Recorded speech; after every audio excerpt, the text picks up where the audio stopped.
Alrighty. Thanks everyone for coming through. If there are people in the iClub who want to come through, Every Gamer Counts is starting now. We're very happy to be having this panel here. I think Every Gamer Counts is, oh sorry, I'm not in the camera for the stream.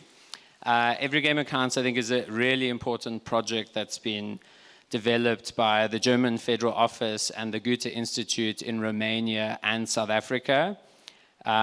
It's a gaming project that promotes diversity and equality in the gaming industry, and it aims to strengthen inclusion, networking, and visibility of underrepresented groups in the South African gaming scene, and creates platforms that put the issues of diversity up for discussion. And I think that really matches perfectly with the aims of Fakugesi as a festival. And I'm really, really happy that, Vulan is a very close friend of Fakugesi, and we're so happy to have them here showcasing this project. So I think I'll leave it through to the panel also, which I'm so happy to see such a young panel. Yes, I'm really excited to see what you guys have to say. So not guys, people have to say. So I'll leave it to you, Vulan. Thank you, Eduardo. Thanks for having us, Fakugesi. I'm sure some people might have seen me in my previous panel yesterday, and I did hint a little bit at something big coming today, which I didn't go into details about Every Game Accounts because we're discussing something else. But I feel today I'm going to take a little bit of a backseat because it's very important. I've got the people that were on the ground, that were executing on the project, and also some of the participants and partners of the Every Game Accounts projects. We have Kim, who was the project coordinator, sleepless nights, months he worked on it. We have also Perfect, he's from Fakugesi Esports, who are one of our partners in Soweto. And we have a winning team. I'm going to leave it up to them to actually tell us more about their game, because we're also very delighted to actually have them here. They were the winners, the GOATs, right? That's the name of your team, correct? Which won in Alex. They won the game jam that we had in Alex.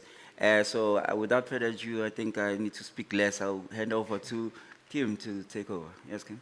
Okay, thank you very much again for everyone that is online and everyone that is here in attendance. Much appreciated, and we hope that we're going to have a very good discussion and it will be informative for each and everyone. Before we get deep into everything, I would want everyone to just get back into a brief introduction again so that we get to know you a little bit better than what Vulani just did now. Thanks for the introduction, but I would just ask everyone else to just introduce themselves again. So I'm going to start with you, ladies, the winning team. If you could just go through your introduction, and then Perfect, and then I would want also Vulani to introduce himself again and give some more details about what he does. So over to you. You can start. Hi, my name is Tandi Wedlomo. I'm from Alexandra. I'm 16 years old. The reason being why we're here is because we create a game of GOAT's lifestyle. Yeah, that's all I can say. Thank you. Good morning to everyone here. My name is Grace Mutlapu Mukhashwa. I'm from Alexandra. I'm 16 years old, and I am one of the winners who won at the Every Gamer Counts in Alex. Thank you. Hi, my name is Tabang Mashego. I'm 16 years old in grade 10.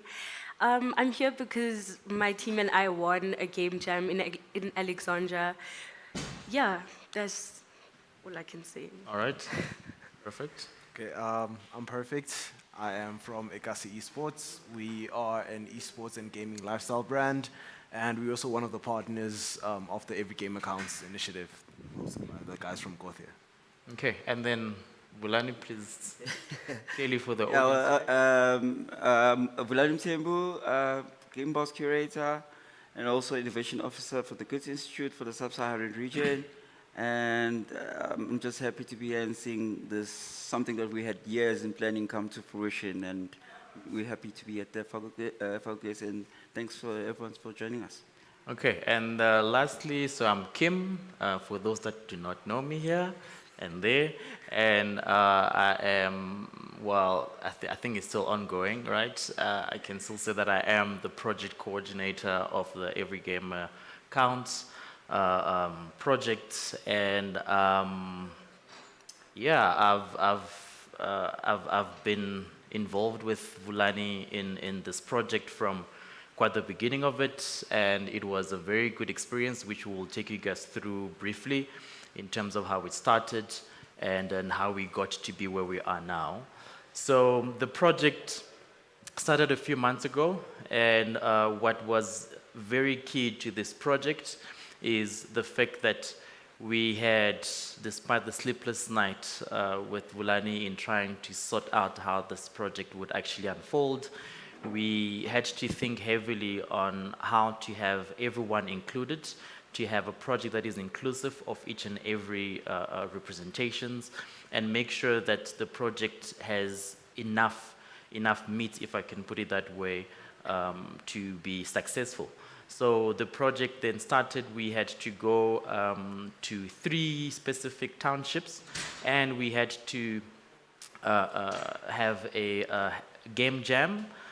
For those that do not know what a game jam is, you would basically be in a particular environment with your peers, developers, and you would probably be given certain amount of time, a time frame, to then build a game. That could be 48 hours, 72 hours, depending on what the game jam is about.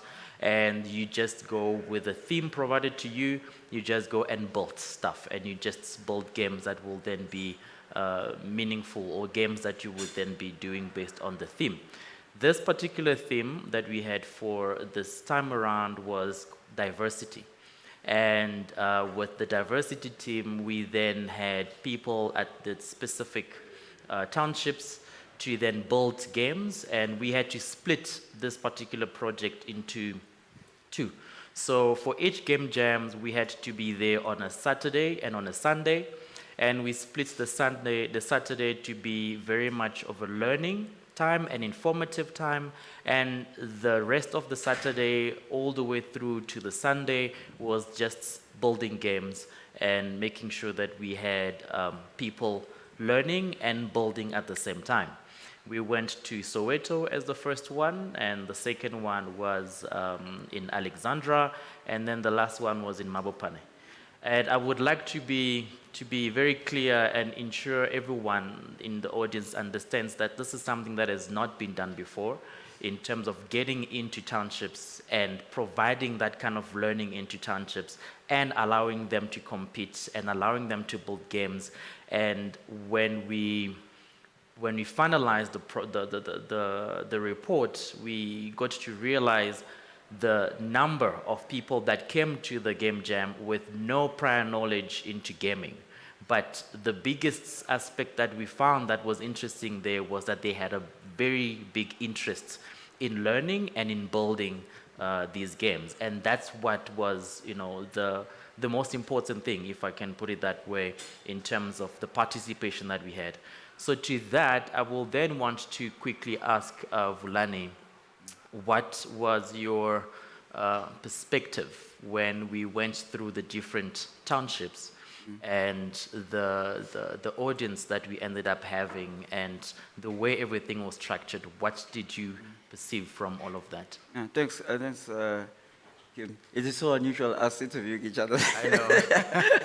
Yeah, but I mean, I did mention a little bit of backstory yesterday, because the reason why we structured Every Game Accounts the way we did was we've realized, of course, as the institute, that since we've been involved particularly in the gaming space, also in the gaming space for a long time, almost a decade, and also focusing a lot on game development, working with more established developers and with partners that are more established, we figured that we needed to make sure that we cover as much ground as possible. And also, we were seeing a certain pattern where we were seeing things there was a repetition of, how can I say, demographics that we were catering to.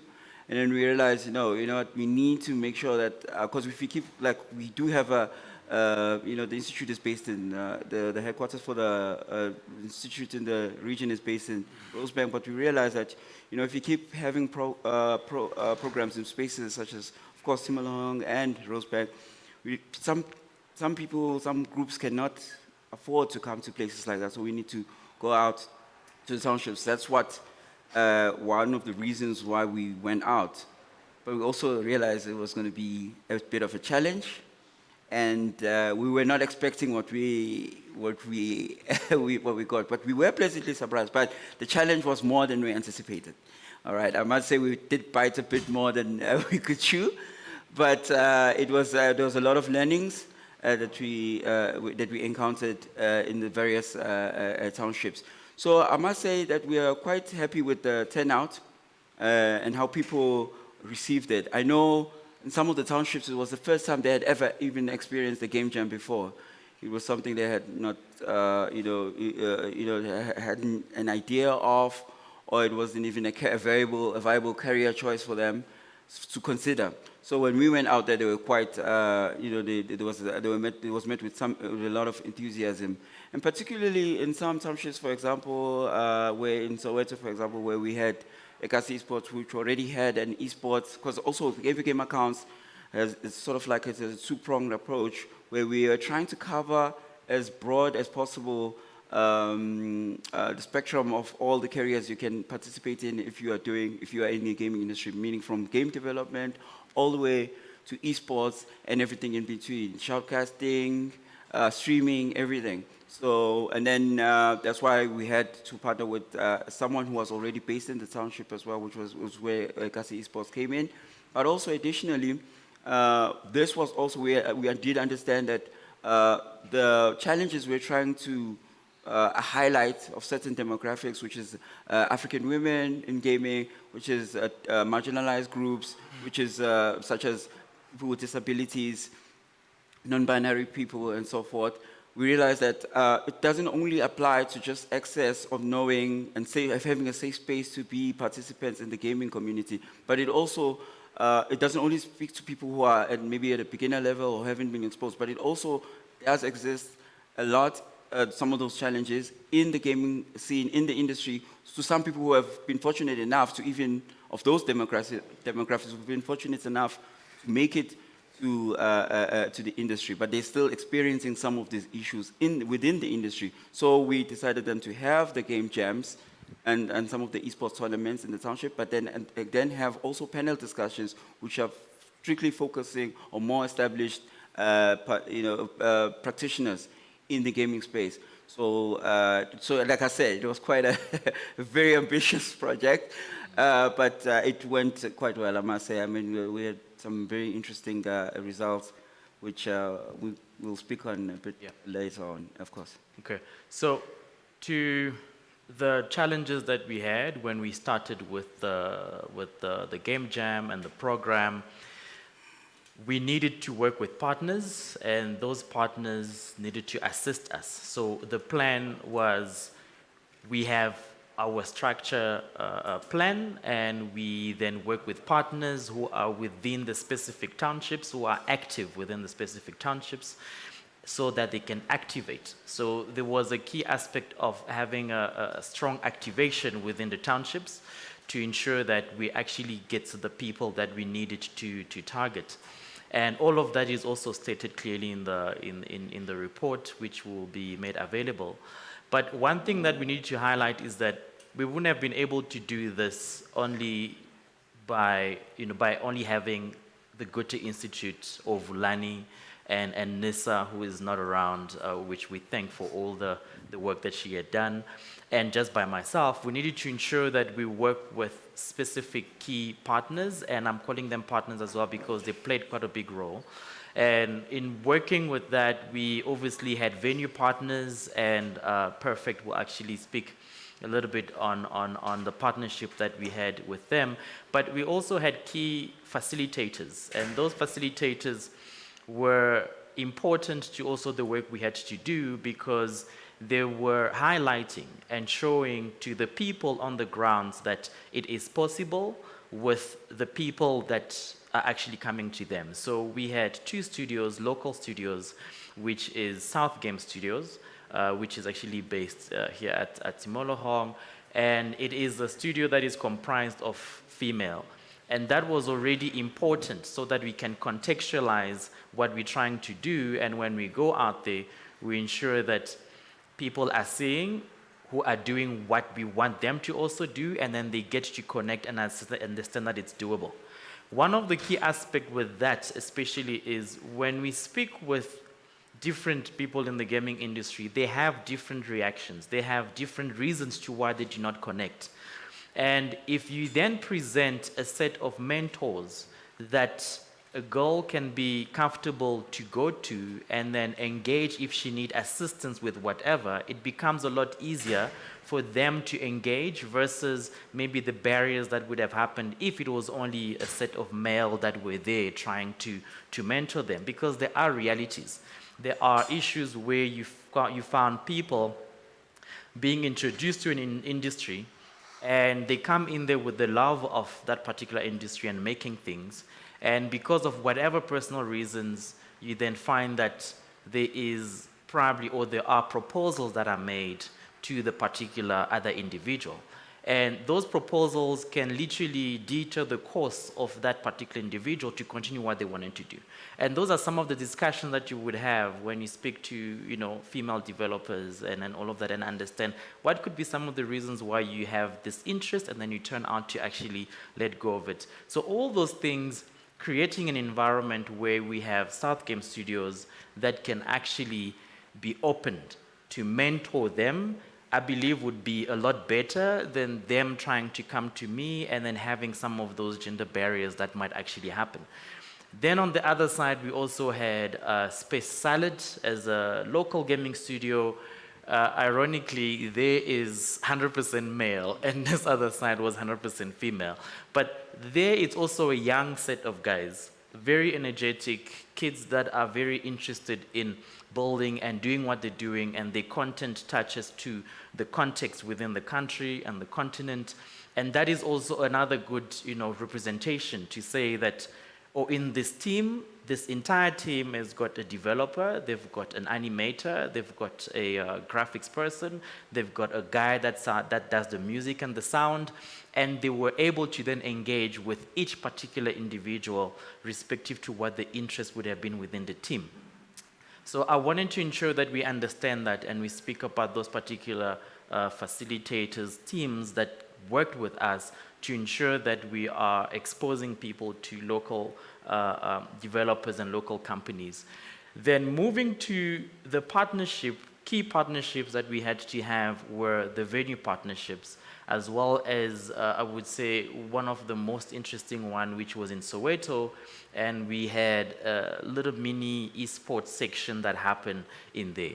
And Perfect, with your company organization, you guys partnered with us to actually go through that. And I would like you to briefly, explain how much of an impact would such activations, such activities make, and how much will it assist you with what you're already trying to do within your township environment to promote esport? What would have been that impact when you partnered with us? Okay. So before I answer your question, I guess I could touch on our mission. So it becomes more clear of why we made the decision to be involved with this project. Yeah. So as I've said, we are Fakugesi Esports. We are a competitive gaming organization.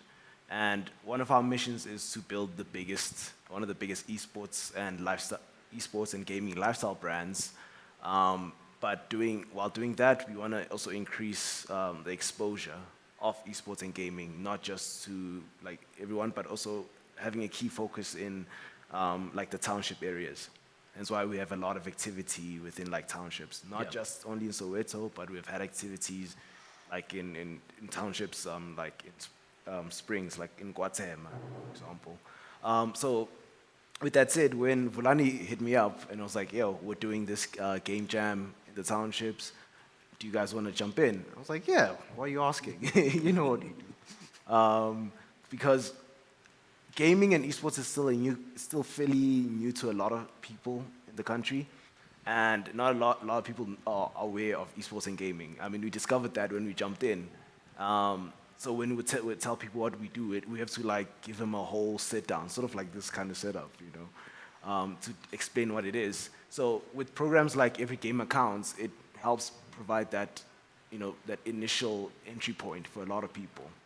And also us coming in with the esports aspect, like Fulani said, was to help show the diversity and the different career fields that, people who are interested in jumping into the gaming scene can be involved in. So, because when you think about gaming or esports, you either think maybe game developer, you probably think of a player or maybe a game tester.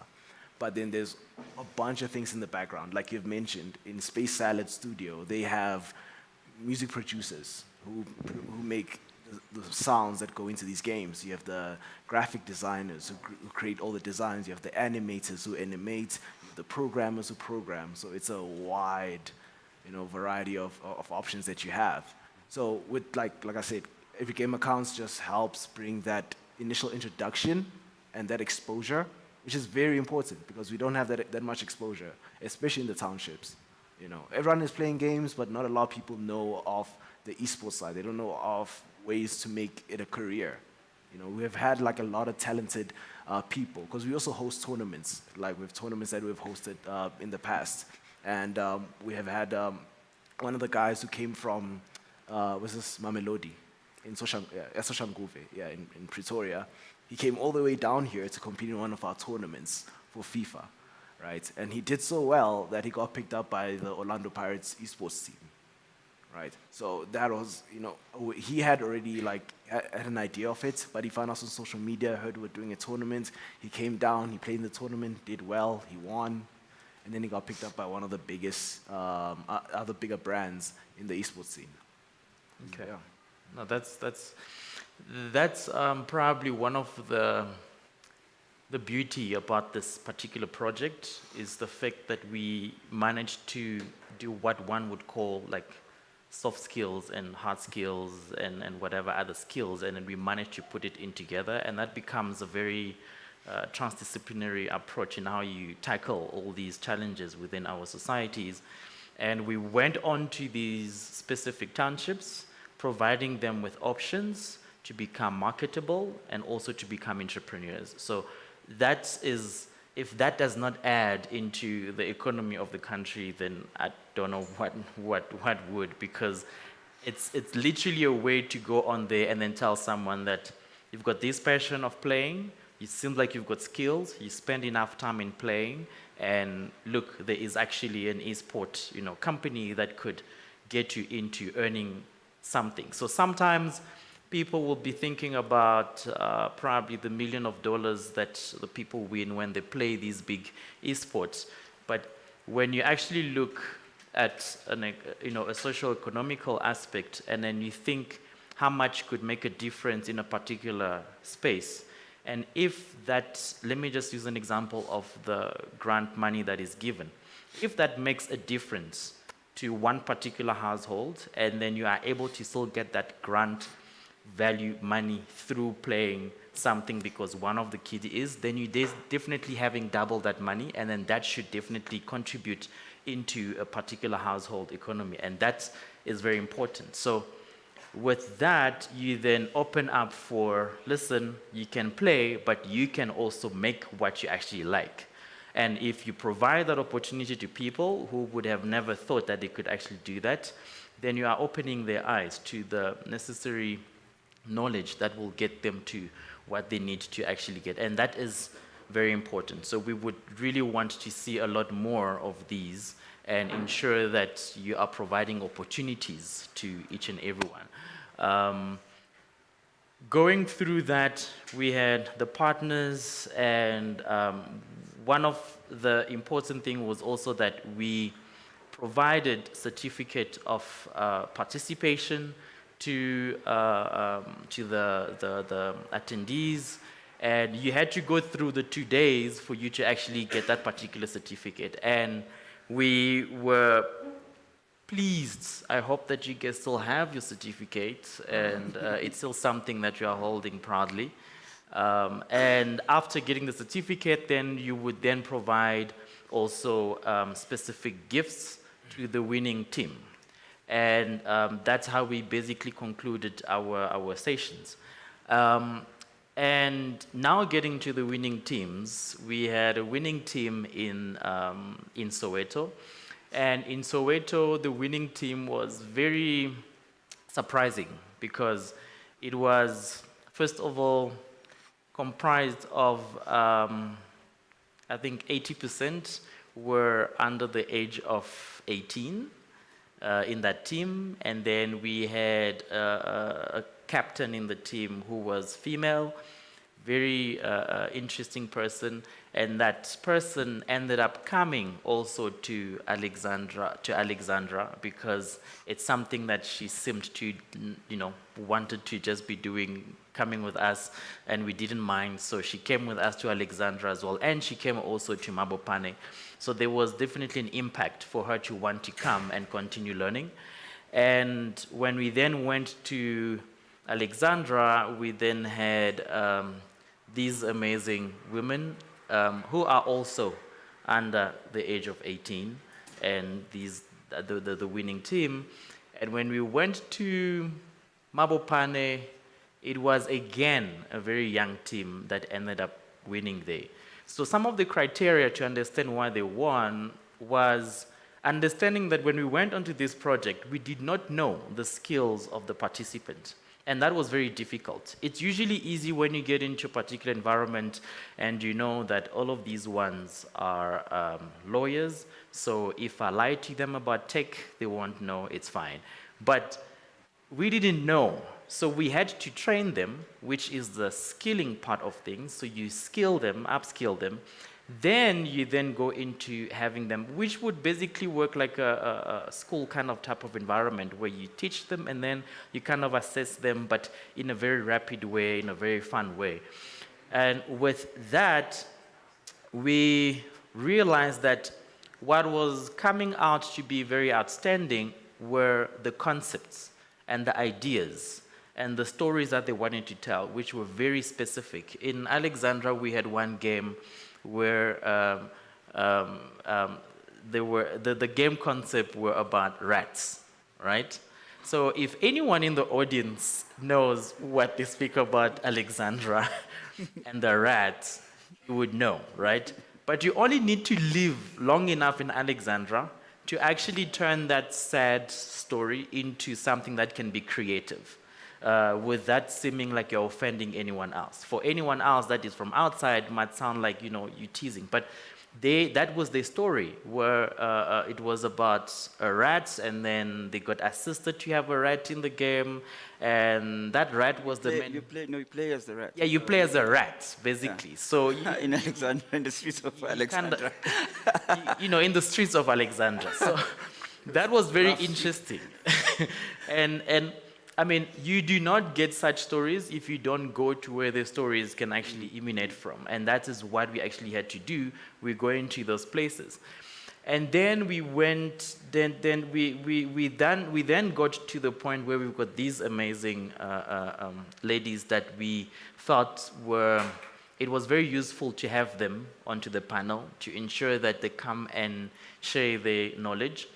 I remember very well that one of them said at the end of the jam, she said that she's been thinking about being a doctor, but now she's really considering getting into the creative industry and specifically, doing games. For me, I was like, yeah, that's good. At least you're not going to go play with people's bodies and organs and you might kill them. Rather come and play with games. So who was the one that told us that they changed careers? Because now it's been how many months? 2 months. And I hope that you didn't go home and then after you told your mom, Mommy, I want to be a game developer. And then she looked at you like, and then you were like, you know what? I was just joking. I'm going to go back to be a doctor. Who was it? That was you. Please tell us a bit, what, what were the reasons for you to want to change careers, or what exactly interested you after you had those 2 days?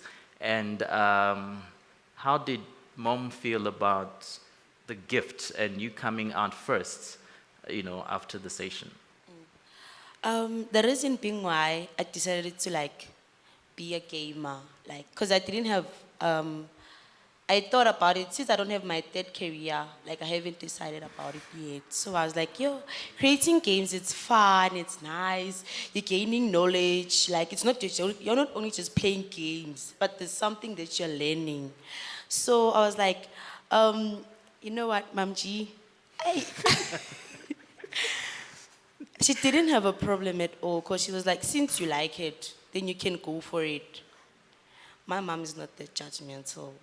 Whatever you go for, she's always supportive. That's good. Yeah, so she was fine with it. She didn't have a problem. She was like, as long as if you won't do snacks things, then yeah, we're okay. That's actually, I'm glad that you had that support, because any support means a lot. Any amount of support that you can get from the family, especially within this industry, because it is a tough industry. You get tired, you get on your nerves, developing, trying to make it. It is very interesting and it's fun, but I'm glad you got that support. I don't know, Vulani, if I've told you this story, but I remember when I told my dad that I wanted to draw, he always looked at me very funny. And he looked at me funny for so many years, and then I left, so we left the country, me and my brothers, and then we came here. So when we came here to study, we actually had to tell him that I'm doing computer science. I was not doing computer science. I was nowhere close to doing computer science. All I was doing was drawing. I was doing graphic design.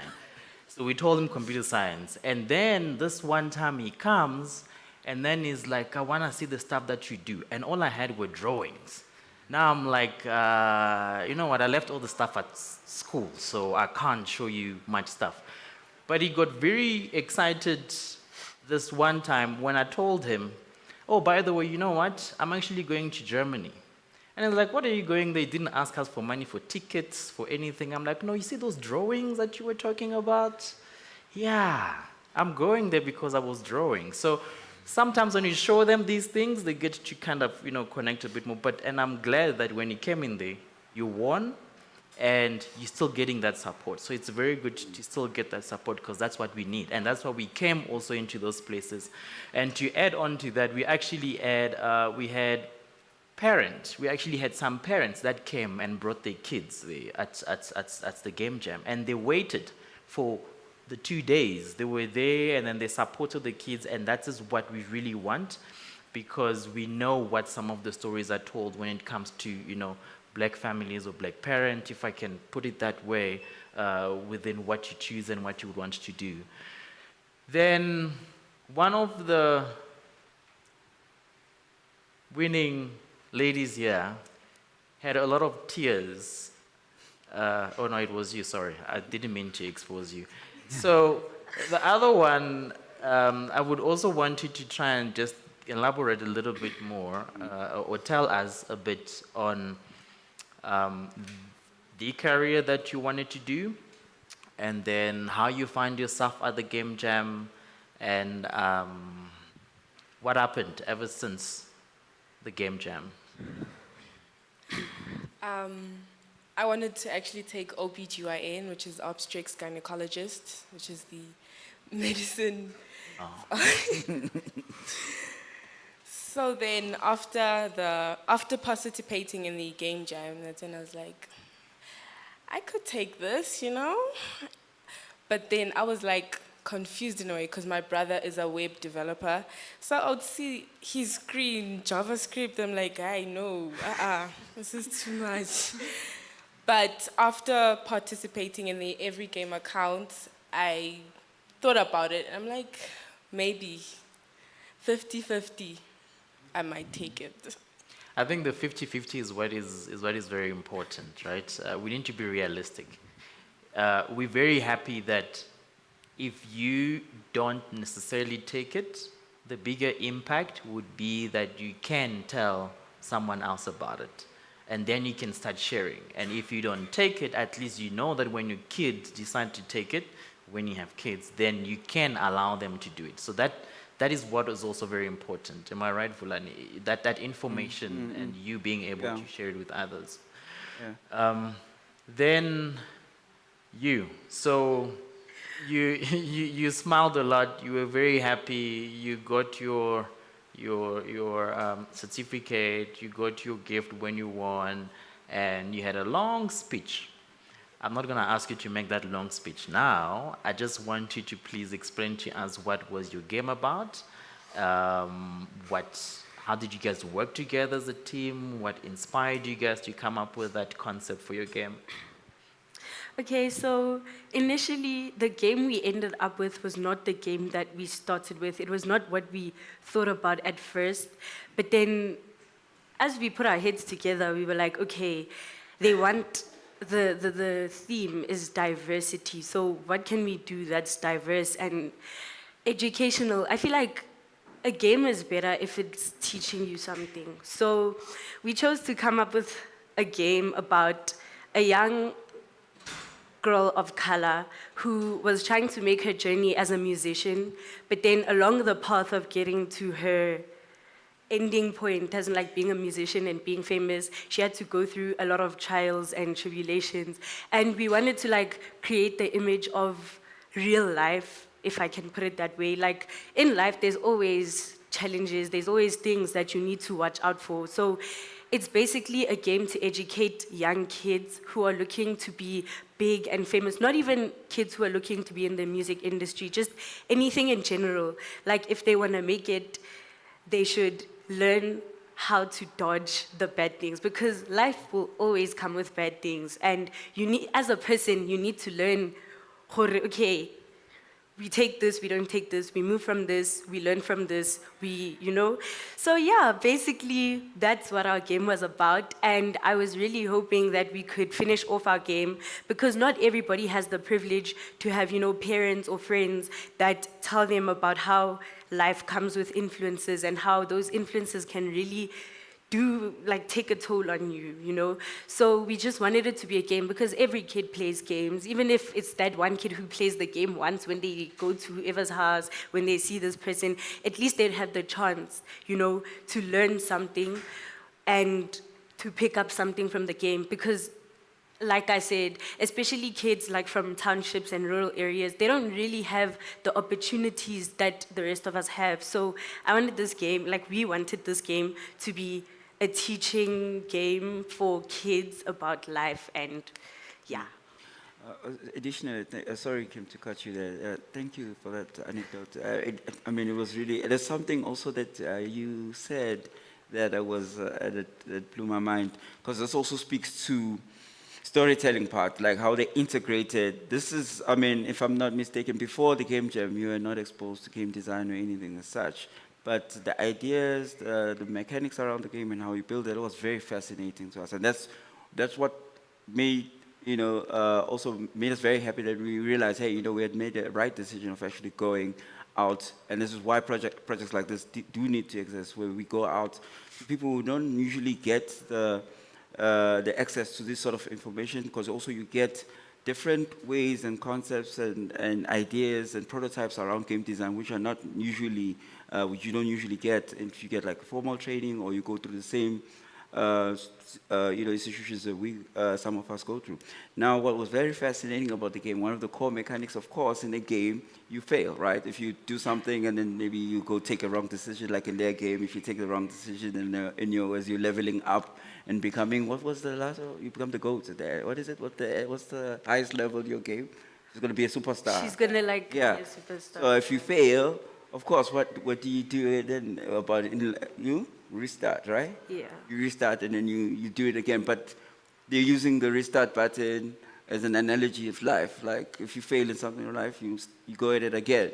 But it's not like, I'm failing. They're using that as an analogy. So this was something that was really great, and they put the restart, the failure and pressing that restart button as part of a necessary gameplay mechanic inside, restarting. And so you look forward sometimes as well as restarting and doing something afresh in a different way as an analogy of real life. So it was very interesting for us. Also, I just want to explain, so also in part of the history, we take no responsibility in people changing careers.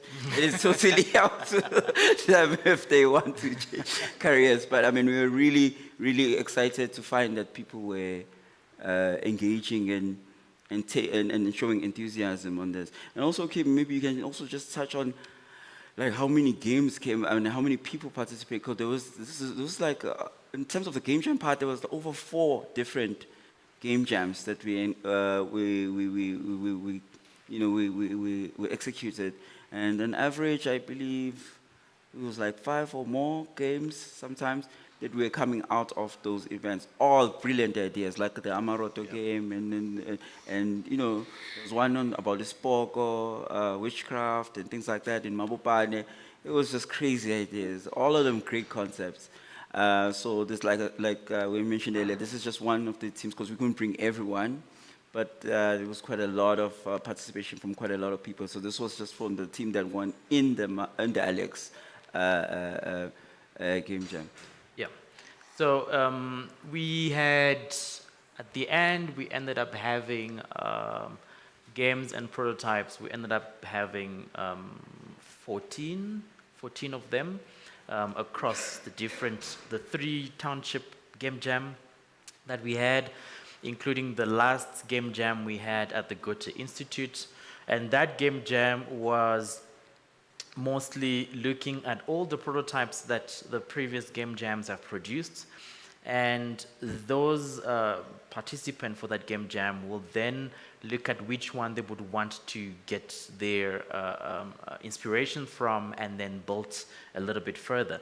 And that's when we ended up having 3 games that came out of that final game jam with specific individuals that are already in the industry or are students, but people with a little bit more knowledge of what the gaming industry is. And going through all of that was an amazing experience, which we would definitely be happy to hopefully replicate again and do it again, because we saw how necessary that was for the industry. And with actually Timolohong is here, we are at Timolohong. So I'm just going to say that with South Game Studios being here, you probably now have North Game Studios that you can add onto your list as well and have them under your umbrella. But we do not want to see them just stopping where we started. So it only makes sense if it continues and then it ends. So we started, and we would like to find a way that there is a pipeline that can then assist them, and then that can encourage them to continue doing better. Before we have any final last words from the panel, I would like to hear from the audience if there are any specific questions that you do have. Yes, I see there's one there. That's one. And if we can pass the mic there. Do you also have a question? There's another question there. We've got 2 questions so far. Yes. Cool. I just want to say I think the work that you guys are doing at Every Game Counts is fantastic, and I think it's great. I was just wondering, so you mentioned at the beginning that games has got so many more career opportunities than just game design or pro esports player, which I think is what a lot of people think games is. And you mentioned things like shoutcasting and streaming. And I was just wondering what sort of, if you've got any ideas for any initiatives in the future to get people involved in streaming in the local SA community. Because I mean, I know a lot of people are like, yes, I want to make money from playing games, but maybe I'm not the best Counter-Strike player, so I'm not going to go to the World Championships. But I've got a great personality, so I can stream on Twitch or YouTube or Facebook Gaming. And I was just wondering what sort of initiatives you had to teach people about that, get them involved, teaching them the software, all the requirements that they need. And yeah. Before Vulani answers, we ended all the game jams with the panel discussions. So we had 3 panel discussions. And what was very exciting about those panel discussions was that we got 80% that were of the representation that we needed. And we had one female esport player that is from Kenya, and she's she was on the Forbes currently Forbes under 30 Sylvia. as a gamer. And that was very interesting that she was actually willing to come on board. But beyond that, we had also streamers. We had Panda TI. Panda TI that was there, and we invited everyone to also come and have another set of people, another set of panel that would give you an insight from also a business perspective and their experience within the industry.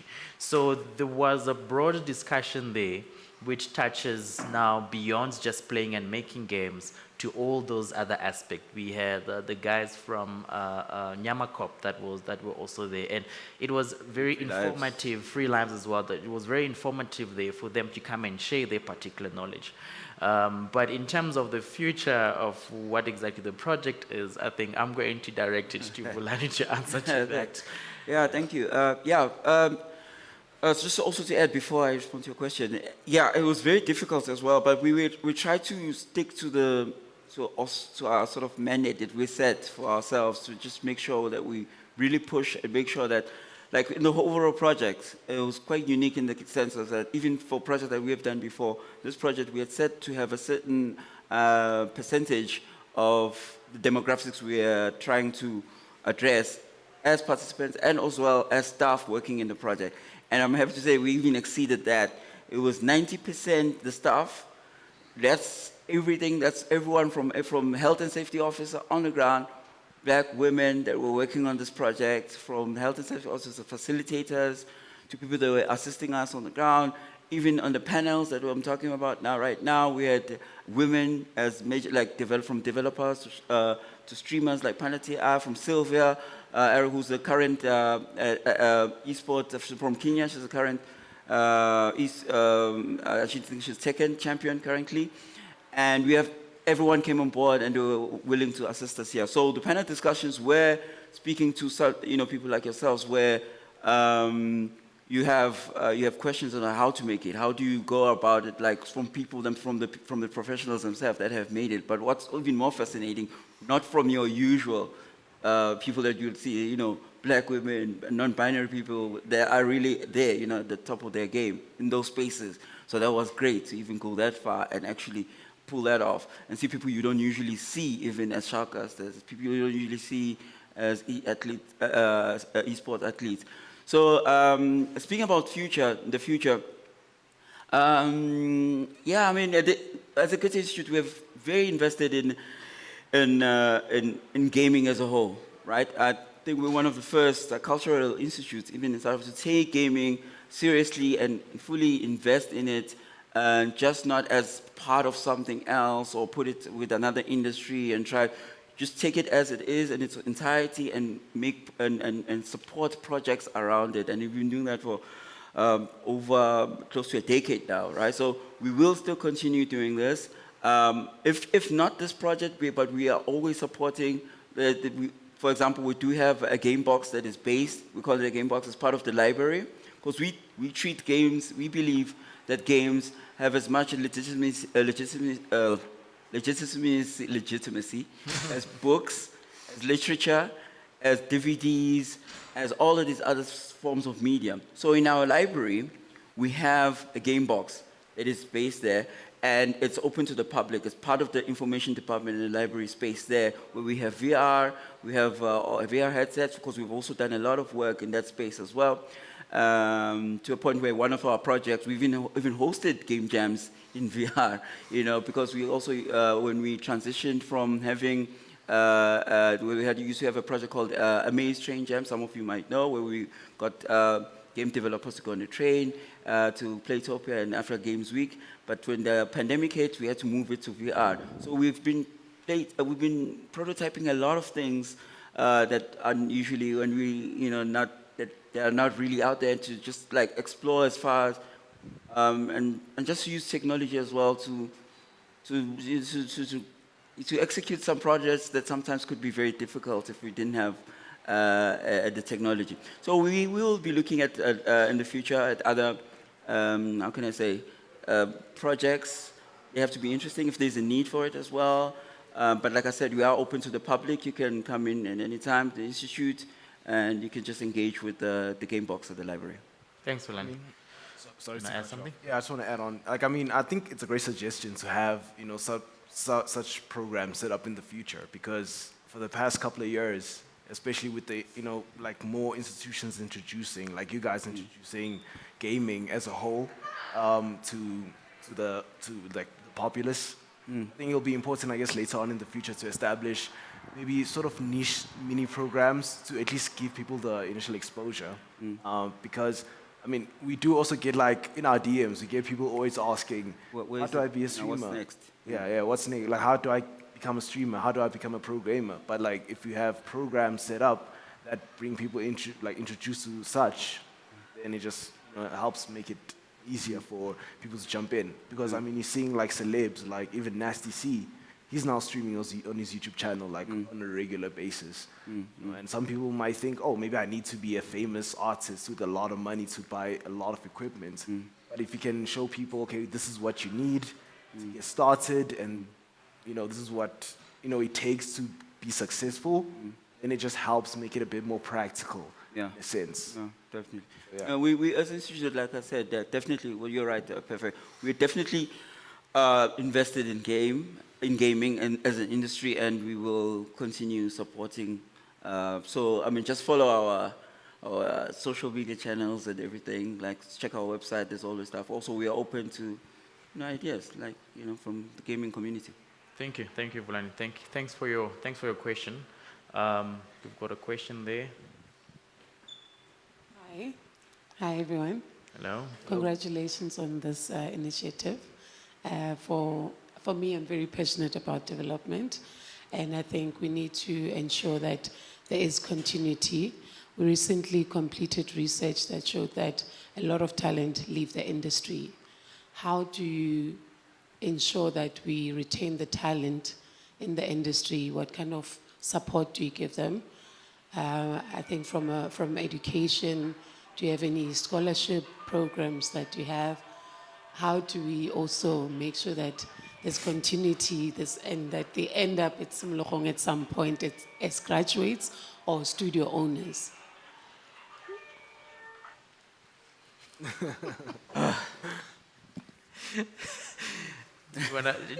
I will take. We are open to having the discussion. I mean, we work very closely with Wits University. We are an entity of Wits University. We need to start having those scholarship discussions to ensure that there's continuity. So I think it's important for most of these learner programs to be linked to tertiary institutions or, you know, any training institutions to ensure that they get the qualifications, they get the support, we incubate them, we give them access to market.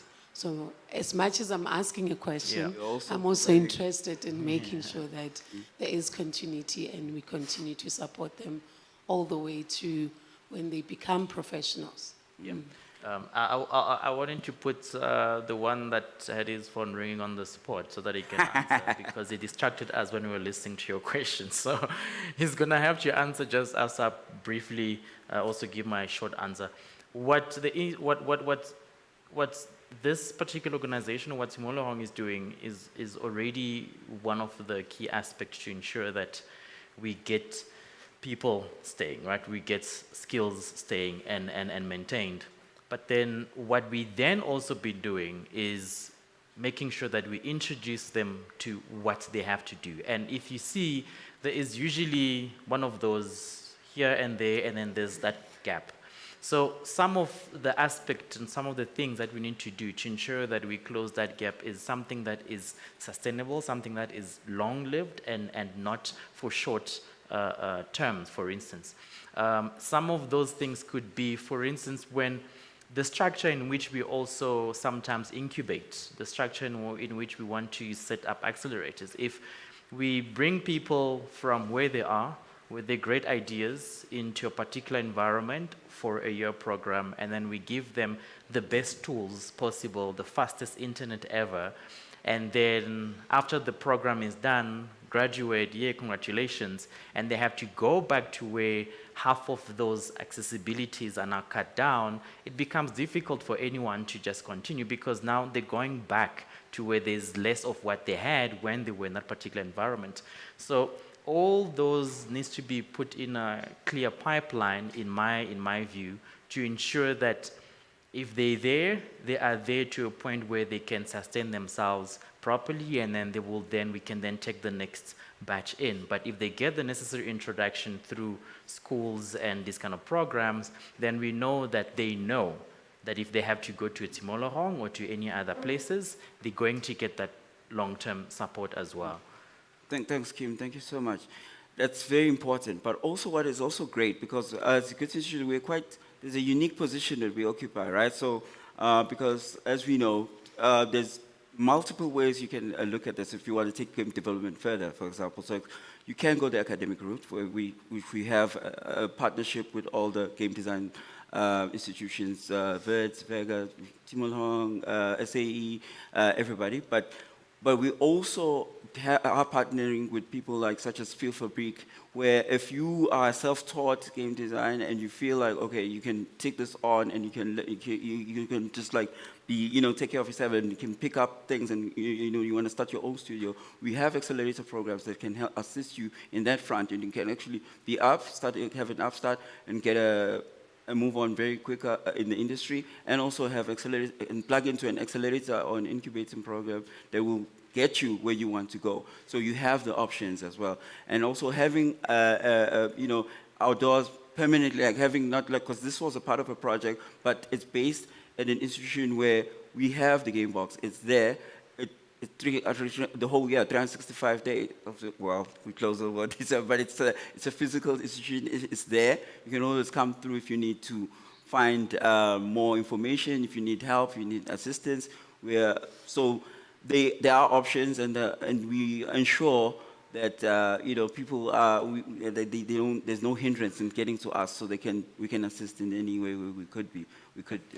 In adding to that as well, part of the sessions we had, if I can, explain a little bit more, we had discussions, or we had the training in business and gaming, and then we had the arts part of things, which included the animation as well and all of that, and then we had the programming part of things. So we looked at those as key element for them to understand, because we realized that it does not make sense for them to show them how to build, and yet again, once they have built, they actually realize that, okay, so how do I even put it anyway? Because that is also important knowledge, to know how much you need to spend on the App Store if you have to publish your game, if you self-publish. And if you want to go through the route of getting a publisher, where do you get a publisher? And then you start realizing the issues that we have, where you look at an entire country and we don't have an actual publishing company.